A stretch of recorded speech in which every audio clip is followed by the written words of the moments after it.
Good morning, শুভ সকাল। কেমন আছেন আপনারা? আশা করি আপনারা সবাই ভালো আছেন। আমিও খুব খুব খুব ভালো আছি। যা ঠান্ডা পড়েছে, ঠান্ডাতে তো ভালো থাকতেই হবে। তো চলুন, আজকে আমি নিয়ে এসেছি মোচা। মোচাটা আমার কদিন আগেই কেনা হয়েছিল। আমার বর আসানসোল থেকে নিয়ে এসেছিলো এটা। ও আসানসোলে কাজে গিয়েছিল, ওখান থেকেই নিয়ে এসে, কিন্তু দেখুন মোচাটা আমারও কদিন রাখা হয়ে গেছে। তার মাঝখানেই দেখছি আজকে ভাবলাম মোচাটা করব, তো মোচাটা দেখুন পুরো আমার কালো হয়ে গেছে। মানে প্রত্যেকটা ফুল যে ছাড়িয়ে দিচ্ছি, দেখুন প্রত্যেকটা ফুল এই দেখুন পুরো কালো হয়ে গেছে। আসলে অনেক দিন রাখা হয়ে গেছে, তো তো করব করব করে আর সেভাবে আর করাও হয়নি। তো ওই জন্য ভাবলাম যে আজকে নিয়ে করি, কিন্তু দেখুন আজকে অবস্থাটা কী হয়েছে মোচাটা। জানি না কতটা কি এটার মধ্যে থেকে বেরোবে। একটা নারকেল রয়েছে, তো ভাবলাম যে আজকে নারকেলটা দিয়ে মোচা করব, কিন্তু দেখুন অবাক কাণ্ড। মোচা ছাড়াতে যাচ্ছি, যত ফুলগুলো বের করছি তত ফুলের মধ্যে দেখছি একটা, যত পাপড়িগুলো ছাড়িয়ে দিচ্ছি তখন দেখছি পুরো ভেতরটাই দেখুন কালো। যত খুলছি ততই যেন কালো বেরিয়ে যাচ্ছে, কিন্তু এই কালোগুলো বলুন রান্না করতেও তো কেমন লাগবে। তো ভাবছি যে ওই কালোগুলো আর সেরকমভাবে করব না, ভেতরের যেটুকু আছে ওইটাই করব। তো চলুন, যাই হোক, যেটুকু পেয়েছি কুচিয়ে তো নিয়েছি, আমি সেদ্ধ করতেও বসে দিয়েছি, কিন্তু জানেন তো ভেতরটাও পুরো সেই কালোই ছিল। তো যাই হোক, ফেলে দেবো। তো ভাবলাম যে ফেলে না দিয়ে সেটাকেই আজকে করি। তো ওই দেখুন একটু সেদ্ধ করে নিয়েছিলাম, প্রেসারে কটা সিটি দিয়ে দিয়েছিলাম। এই দেখুন এইগুলো খালি ভেতরের ফুলটাই দিয়েছিলাম আমি, তাও দেখুন সেই ভেতরটাও সেই আমার কালো কালো হয়ে রয়েছে। তো যাই হোক, কী করব, ফেলার জিনিস তো নয় যে ফেলে দেবো। তো ওই জন্য ভাবলাম যে এটাকেই সুন্দর করে রান্না করে নিই। তো চলুন, আমি এদিকে এগুলোকে কুচিয়ে কেটে প্রেসারে কটা সিটি দিয়ে নিয়েছিলাম আমি এর মধ্যে। তো এর মধ্যে আমি আলু দিয়েছি। আলু আপনারা দিতেও পারেন আর নাও দিতে পারেন। তো আমি একটা ছোট্ট মতন এর মধ্যে আলু দিয়েছি। তো এটার মধ্যে জিরে ফোড়ন দিয়ে আমি এটাকে দিয়ে দিয়েছিলাম। তো এটা একটুখানি চলুন ভাজা ভাজা হোক, তার মধ্যে একটুখানি সামান্য একটু আদা বেটে আর কাঁচা লঙ্কা এর মধ্যে দেবো, একটু ধনে গুঁড়ো দেবো এর মধ্যে। তো এটা তো আস্তে আস্তে হোক। তো তার মাঝখানে আমি নারকেলটা তো দেখলাম, অর্ধেক নারকেলটা, গোটা নারকেল আর দেবো না, অর্ধেকটাই এর মধ্যে দেবো, কিছুটা কুড়িয়ে নেবো, তো সেটাই আমি দেবো। তো এই দেখুন নারকেল আমি নিয়ে চলে এসেছি, ভেঙেছি অনেক, জানেন তো পুরো ফুল ছিল, ওটাকে ছাড়াতে হয়েছে নারকেলটাকে। তো যাই হোক, ওটাকে ছাড়িয়ে দিয়েছি, আর এদিকে আমি নারকেল কুড়নিটা দিয়ে উপরে কুড়ে নিয়েছি, কিন্তু জানেন তো এই হাতের সাপোর্টে না নারকেলটা ভালো করে কোরানোও যাচ্ছে না, হচ্ছে না কেন হচ্ছে, কিন্তু নিচে যেমনি বসে একটা কোরানো হয়। তো ওই জন্য ভাবলাম যে দেখি এখানেই যদি কিছুটা, একটু বেশি তো আর দেবো না, অল্প কিছুটাই দেবো, যদি এর মধ্যে কিছুটা বেরিয়ে যায়। তো চলুন তাহলে এই নারকেলটা অল্প একটুখানি কুড়িয়ে নিই, তারপরে ওটা ওর মধ্যে দিয়ে দেবো। মোচা জানেন তো অনেকে বড়া করেও তরকারি করে, তো আমি বড়া করেও তরকারি করেছিলাম, কিন্তু ভেবেছিলাম দুদিন করব, কিন্তু সে তো আর হলো না। যাই হোক, ওটা নষ্টই হয়ে গেছে, অনেক দিন রাখার কারণে হয়তো মোচাটা এরকমভাবেই নষ্ট হয়ে গেছে। তো যাই হোক, ওইটাই করব। তো চলুন, এদিকে আমি নারকেলটা কুড়িয়ে নিয়েছি। তো এই এতটা মতন হয়ে যাবে, বেশি তো বেরোয়নি, খুব একটা বেরোয়নি, সামান্য বেরিয়েছে, তো ওইটাতে এই নারকেলটা ওর মধ্যে অনেক। তো যাই হোক, এদিকে আমার মোচাটা অনেকটাই জলটা শুকিয়ে গেছে, ভাজা ভাজা হয়ে গেছে। তো এর মধ্যে আমি নারকেলটা দিয়ে দিলাম। তো আপনারা মোচা কিভাবে রান্না করেন আমাকে রেসিপিটা অবশ্যই শেয়ার করবেন। আমি এভাবেই রান্না করি। একটি হলো এই যে এরকমভাবে, আর একটি করি আমি ওই মোচা ডাল ভিজিয়ে একটুখানি কুচি সেদ্ধ করে ওটাকে বড়া করে আবার রসুন পেঁয়াজ দিয়ে তরকারি করি, গরম মশলা, ঘি গরম মশলা দিয়ে সেটা তরকারি করি। তো আপনারা কিভাবে রান্না করেন আমাকে অবশ্যই শেয়ার করবেন। তো চলুন তাহলে ফটাফট রান্নাটা সেরে ফেলি।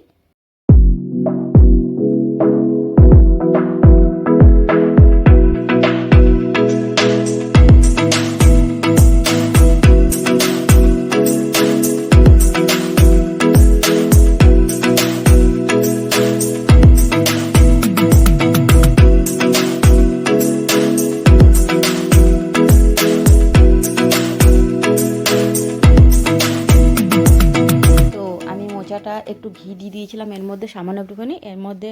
তো ঘি দিয়ে আমি এটা নামিয়ে দিয়েছি। এটার মধ্যে আর গরম মশলা, যেহেতু নারকেল দিয়েছিলাম তো ওই জন্য আর গরম মশলাটা করিনি। তো আমি এর মধ্যে একটুখানি ঘি দিয়ে দিয়েছি। তো চলুন, এদিকে আমার মোচার রেসিপিটা রেডি হয়ে গেছে। একটু সামান্য একটু চিনি দিয়েছিলাম এর মধ্যে। তো এটা আমার মোটামুটি রেডি। তো চলুন তাহলে এবার মাছটা করে নেওয়া যায়। আজকে জানেন তো দু রকমের মাছ করবো আজকে, আর ডাল তরকারি সেরকমভাবে আর কিছু করবো না, খালি এই মোচাটাই করেছি। আর ভাবলাম যে একটু মাছ করবো আজকে আমি দু রকমের। একটা হলো এই যে মাছটি ভাজছি, এটা হলো সিলভার কাপ মাছ। আর আরেকটি যেটা করব সেটা হলো পাবদা মাছ। তো দুটো মাছের দুটো আলাদা আলাদা আমি রেসিপি করব। তো এই মাছটা আমি আজকে একটুখানি পেঁয়াজ রসুন দিয়ে এটা মাখা মাখা টাইপের করব, ধনেপাতা দিয়ে। আর আমি পাবদা মাছটা সর্ষে পোস্ত দিয়ে সেটাকেও আমি রান্না করব। তো ডালের আজকে আর দরকার নেই, ওই জন্য ভাবলাম যে দু রকমের মাছটা আজকে করে দিই। তো এদিকে দেখুন সিলভার কাপ মাছের জন্য আমি নিয়ে নিয়েছি দুটো কাঁচা লঙ্কা, একটু পেঁয়াজ, একটু আদা, একটু রসুন নেবো, এর মধ্যে একটু টমেটো থাকলে টমেটো নেব। তো সিলভার কাপ মাছ আপনারা কীভাবে খান সেটাও আমাকে কমেন্টস করে জানাবেন। আমি আদা রসুন বাটা এইসব দিয়েও রান্না করি, প্লাস আবার আমি দিয়েও করি, সর্ষে বাটা দিয়েও করি। তো আজকে ভাবলাম দু রকমের মাছ আছে, তো দু রকমের মাছটা দুইভাবেই তৈরি করি। তো ওই জন্য এদিকে আমি নিয়ে নিয়েছিলাম সিলভার কাপ মাছটা। তো চলুন সিলভার কাপ মাছটা নুন হলুদ মাখিয়ে আমি এদিকে তেলে দিয়ে দিয়েছি, ওটা তো তখন ভাজা হোক। ভাজা হতে হতে আমি এদিকে রসুনগুলোকে ছাড়িয়ে নিই। রসুনগুলো জানেন তো খুব ছোটো ছোটো রসুন, তো ছাড়াতে একটুখানি সময় লেগে যায়। তো যাই হোক, এবার আমি ভাবলাম যে ওইদিকে মাছটা যতক্ষণ ভাজা হচ্ছে তার মাঝখানে আমি এদিকে আবার রসুনগুলো ছাড়িয়ে নিই। ঠান্ডা তো ভালোই পড়েছে, দার্জিলিং গ্যাংটকে তো দেখছি যা অবস্থা ঠান্ডাতে। এবছর আর আমাদের সেভাবে ঘুরতে যাওয়ার আর সেরকমভাবে প্রোগ্রাম হলো না। আমি তো বলেছিলাম আমি এর আগের বার যখন গিয়েছিলাম তখন জানেন নাথুলাতে গিয়ে আমার খুব কষ্ট হয়ে গেছিলো, আমার খুব শ্বাসকষ্ট হচ্ছিল। মানে আমি বুঝতে পারিনি, হঠাৎ করে ওখানে গিয়ে না হঠাৎ করে এত শ্বাসকষ্ট হচ্ছিলো যার জন্য আমি না উপরেও চাপতে পারিনি। কিছুটা গিয়ে আর নামে আমি যেতে পারিনি, সেখানেই আমি বসেছিলাম। এত মানে অক্সিজেন লেভেলটা কম লাগছিল না, যার জন্য সারাক্ষণ জানেন তো আমাকে অক্সিজেনের কাজ হচ্ছিল না।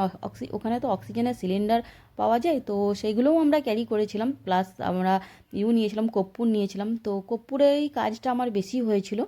তো যাই হোক, তো এবার তো আর ঘুরতে যাওয়া হয়নি, কিন্তু এবছর তো দেখছি প্রচুর বরফ, চারিদিকে সাদা, খুবই ভালো লাগে, আনন্দ তো খুবই লাগে। কিন্তু এবছর আর সেভাবে আর যাওয়া হলো না, দেখা যাক পরের বছর যদি কোথাও যাই। ওই একদিন গিয়েছিলাম বনলতা, সেটা তো আপনাদের সঙ্গে আমি শেয়ারই করেছিলাম যে বনলতা আমরা একদিনের জন্য গিয়েছিলাম, সেখানে সোনার বাংলা রেস্টুরেন্টেও আমরা খাওয়া দাওয়া করেছিলাম। তো সেখানেই কিছুক্ষণ সময় কাটিয়ে তারপরে আমরা এসেছিলাম। তো চলুন এদিকে কথা বলতে বলতে মাছটাও আমার ভালোই ভাজা হয়ে গেছে, আমি একটু লাল লাল করে ভেজে নিয়েছি মাছগুলোকে। এরপরে আমি রসুন পেঁয়াজ যেটা করব সেটাকে আমি এর মধ্যে বেটে নেবো, বেটে নিয়ে তারপরে আমি এই জিনিসগুলো এর মধ্যে দিয়ে দেবো।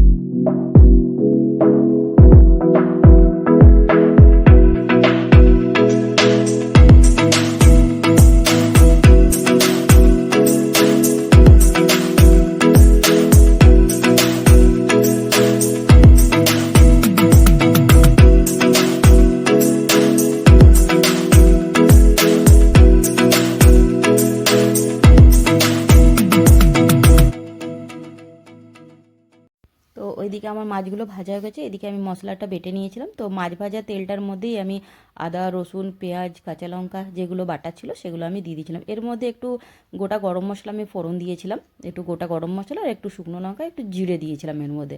আর এখন দিয়ে দিলাম একটু হলুদ, একটু কাশ্মীরি লাল লঙ্কার গুঁড়ো। তো এটা আবার একটুখানি কষানো হোক, একটু টমেটোও দিয়েছিলাম। টমেটো আর একটা হলে ভালো হতো, আমার কাছে একটাই টমেটো ছিল তো আমি একটাই দিয়েছিলাম, তো আর একটা হলে ভালো হতো, যাই হোক নেই। তো আর এখন জানেন তো সবজিওয়ালাগুলো সেরকমভাবে আসেও না, বাজারেও গেলে তো যাওয়া যেতেই পারে। তো আর ঠান্ডাতে না বিকালবেলা আর বাজারে বেরোতে ইচ্ছা করে না, জানেন তো এতটাই যে ঠান্ডা, কিন্তু কাজের ক্ষেত্রে তখন তো বেরোতেই হয়। তো এদিকে চলুন কথা বলতে বলতে আমার এদিকে এটা কষানো হয়ে গেছে, একটু তেল ছাড়লেই আমি এগুলোকে দিয়ে দেবো। তো এবছর যা কবে থেকে জানেন তো আমার মেজদি বলছে ওদের বাড়িতে যেতে, ওর ইনভাইট করেছে, আমাদেরকে নেমন্তন্ন করেছে, সে আর যাওয়া আর হচ্ছে না। কবে যাব, আজ যাব কাল যাব করে আর সেভাবে যাওয়া হচ্ছে না। তো বলছে যে আয়, ও বড়দিকেও ডেকেছে আমাদেরকেও ডেকেছে।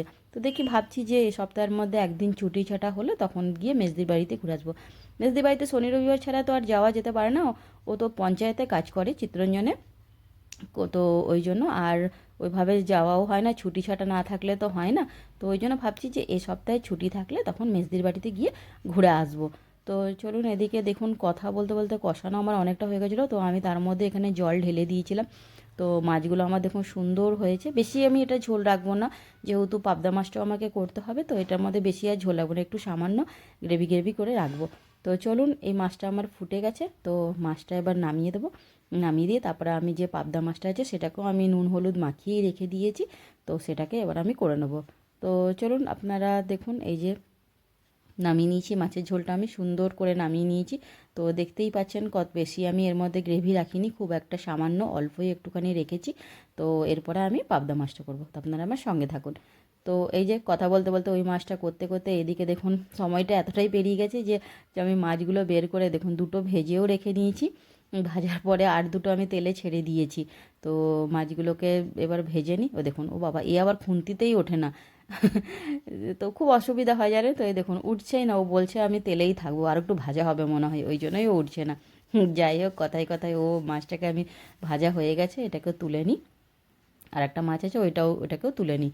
তো এটার জন্য আমি এই দেখুন গায়ে আবার একটু বিট ভেজেছিলাম, তো ওই বিটের একটুখানিটা লেগে রয়েছে। তো যাই হোক, তো চলুন এবার এটা তেলটা আমার গরমই আছে, এর মধ্যে সামান্য একটুখানি কালো জিরে একটুখানি দেবো এর মধ্যে, আর একটুখানি কাঁচা লঙ্কা। তো এদিকে দেখুন আমি মশলাটাও বেটে নিয়েছিলাম, এর মধ্যে সাদা সর্ষে, কালো সর্ষে আর একটু পোস্ত আছে এর মধ্যে। আর এই দেখুন লঙ্কাগুলো চিনতে পারছেন, এই সেই গাছের লঙ্কাগুলো, জানেন তো তোলাই হয়নি। কি করে তুলবো, গাছে তো লঙ্কা থাকলে না আর তোলা হয় না, থাক গাছেই থাকুক, দেখতেও বেশ ভালোই লাগে। হ্যাঁ, তো ওই জন্য আর গাছ থেকে আর তোলা হয় না সেরকমভাবে। তো আজকে একটুখানি লঙ্কা দরকার ছিল, তো ভাবলাম যে গাছ থেকেই কটা লঙ্কা পেরে নিই। তো এদিকে আমি দেখুন 3টে গাছেরই পেরেছি, কিন্তু সব 3টে গাছেরই লঙ্কাগুলো এবার লাল লাল হয়ে গেছে।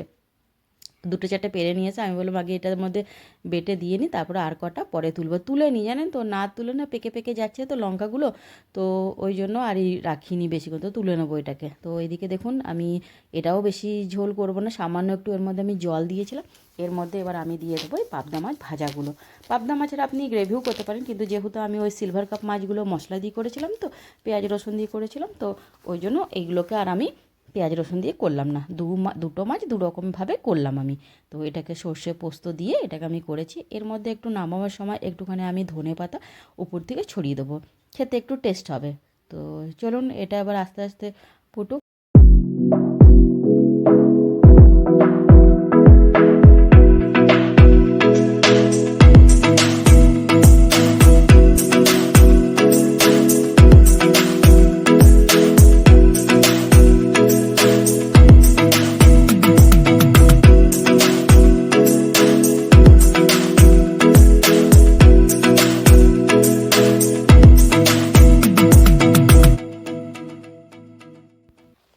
তো দেখুন মাছটা আমি এদিকে নামিয়ে নিয়েছি, মাছটা আমার নামানো হয়ে গেছে। রঙটা তো দেখতে খুবই সুন্দর হয়েছে। এই দেখুন উপর থেকে আমি একটু ধনেপাতা দিয়ে দিয়েছিলাম মাছটার মধ্যে, একটু কাঁচা লঙ্কা চেরা তো আমি দিয়েই দিয়েছিলাম এর মধ্যে।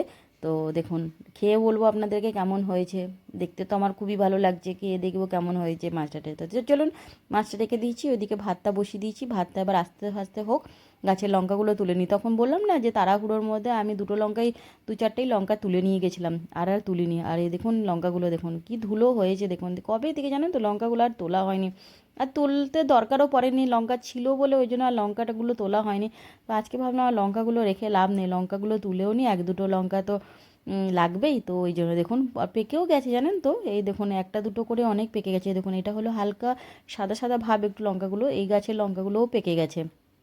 প্রত্যেকটা লঙ্কা দেখুন কি সুন্দর লাগছে না, লাল লাল পাকা পাকা লঙ্কা, দেখতে খুবই সুন্দর লাগে। আর গাছের জিনিস তুলতে কার না ভালো লাগে বলুন, বেশ ভালোই লাগে। জানেন তো ভাবি যে ফুল গাছ লাগাবো, একটু গাঁদা ফুলের চারা লাগাবো, সে আর হয়ে ওঠে না, মনে মনেই খালি ভাবি, লাগানো হয় না। পরের বছর থেকে ভাবছি না কটা গাঁদা ফুলের চারাও লাগিয়ে দেবো। জানেন তো পুজো করতে না খুব অসুবিধা হয়, এখন তো আর সেভাবে ফুলও খুব একটা পাওয়া যায় না, তো ওই একটা গাঁদা ফুলের মালা কিনে আনতে হয়, সেটা দিয়েই পুজো করি। তো এই দেখুন লঙ্কাগুলো বেশ ভালোই সুন্দর হয়েছে, লাল লাল পাকা পাকা লঙ্কা। তো লঙ্কাগুলোকে দেখুন বেগুনি রঙটা দেখেছেন, ধুলো তো পড়েছে, এগুলোকে ভালো করে একটু ধুয়ে নিতে হবে। তো চলুন আর বেশি তুলব না, থাক এ কটা লঙ্কাই অনেক, তারপরে আবার তখন হলে দেখা যাবে। তো চলুন ভেতরে যাই, ভেতরে গিয়ে কাজটা তো সারা হয়ে গেলো, ভাতটা হয়েই গেছে। জানেন তো ওই আপনাদেরকে বলেছিলাম যে গাছটা, ওই ফুল গাছটা, ওই জারবেরা ফুলের গাছটা, জানি না গাছটা কি হয়েছে, ফুল আর জানেন তো ফুটছে, এই কুড়িটা দেখেছেন কি জানি ঠান্ডা ফান্ডা লেগে গেছে মনে হয় এর কুড়িটার, ওই জন্য হয়তো সেভাবে ফুটছে না এখনও পর্যন্ত, যা ঠান্ডা পড়েছিল। এদিকে রঙটাও দেখুন কেমন একটু ফ্যাকাসে টাইপের হয়ে গেছে, কিন্তু এমনি ঠিকই আছে, না হয় না। ওইদিকে দেখছি 2টো কুড়ি আছে, ওই 2টো কুড়ি দেখছি বেশ ভালোই আস্তে আস্তে ফুটছে। যাই হোক ঠান্ডা তো সবারই লাগে বলুন। তো যাই হোক আজকে ভিডিওটা আর বেশি বড় করছি না, ভিডিওটা আমি এখানেই শেষ করছি। যদি আমার ভিডিওটা আপনাদের ভালো লেগে তাহলে অবশ্যই লাইক শেয়ার সাবস্ক্রাইব করতে ভুলবেন না। আপনারা ভালো থাকবেন।